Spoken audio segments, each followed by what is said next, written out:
influence of communicative language teaching on language curriculum design. So just for the convenience purposes, I've put the dates here.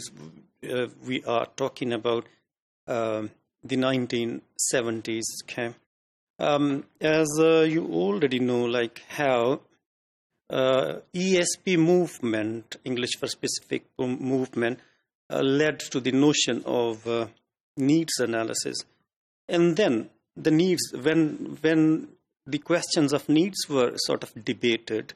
So it was felt like what sort of needs do the students have and how they can be fulfilled. Okay, so language curriculum design in its shape, which we have now, was influenced by two factors.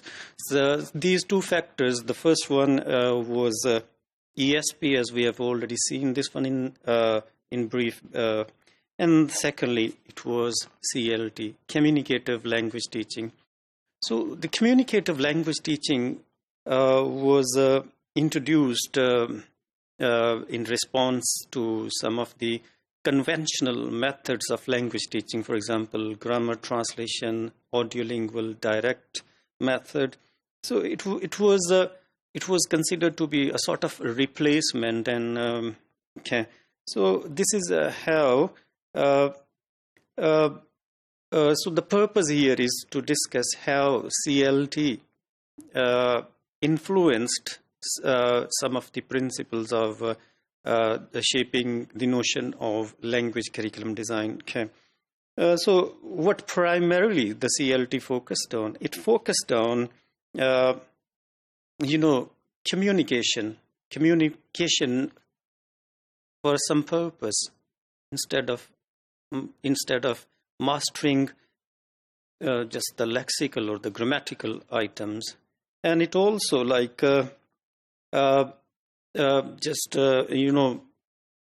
challenge the notion of learning English for general purposes. And if we just look at the history, we'll come to know that there was sort of a tension between communicative and grammatical syllabuses.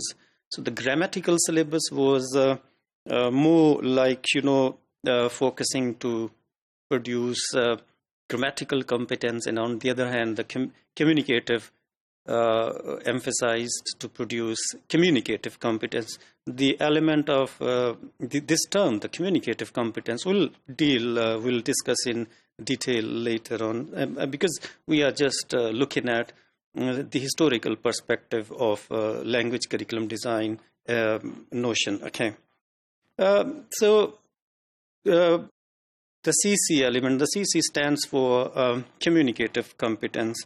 So what would be what sort of syllabus and what sort of material the syllabus will be based upon to develop communicative competence?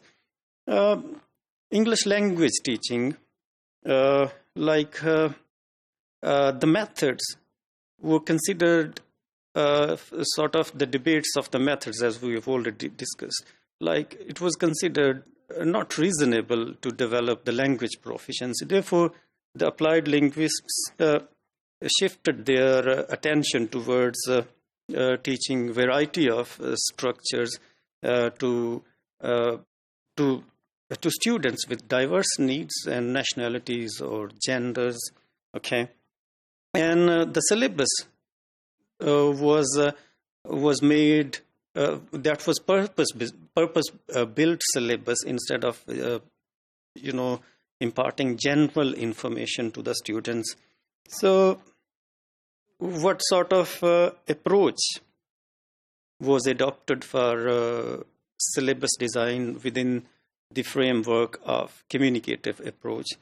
Let's have a look.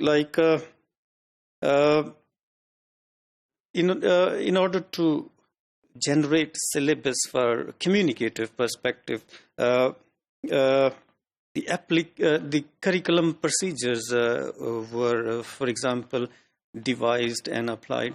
And this is how, in brief, communicative language teaching actually influenced language curriculum design, and we will see communicative language teaching in further detail in our later sessions.